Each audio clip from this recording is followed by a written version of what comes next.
Praise the lord. మీ అందరికీ ప్రభువైన యేసుక్రీస్తు నామములో నా హృదయపూర్వక వందనాలు. ఈ రాత్రి పడుకోబోయే ముందు ఈ చిన్న వాక్యాన్ని ధ్యానం చేసుకుందాం.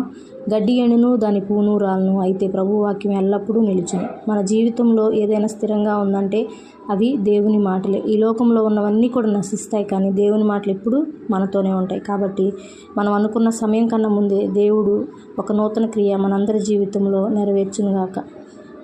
ఒక చిన్న ప్రార్థన. ప్రభువైన యేసయ్య, నీకు వందనాలు. ఈ సమయంలో ఎవరైతే ఈ ప్రార్థనలు ఏకీభవించారో వారందరి జీవితంలో ఆశ్చర్యకరమైన కార్యాలు జరిగించమని ఈ నైట్ ప్రభు అందరు నిద్రిస్తుండగా మీ ఆత్మను వారికి తోడుగుంచి వారికి ఉన్న ప్రతి భారాన్ని నీకు అప్పగించి సమస్తము చేయగలిగిన దేవుని వైపు చూస్తూ నీకే సమస్త బాధ్యతలను అప్పగించి నిద్రిస్తుండగా మంచి నిద్రను, చురుకైన మెలకువనిచ్చి మరొక దినాన సంతోషముగా నీ సన్నిధిలో ప్రార్థించి వారి దినం ప్రారంభించులాగున ఈ రాత్రి అంతా ఆశీర్వదించమని, ప్రతి బిడ్డ ప్రార్థన ఆలకించమని యేసు నామములో అడుగుతున్నాం తండ్రి. ఆమేన్.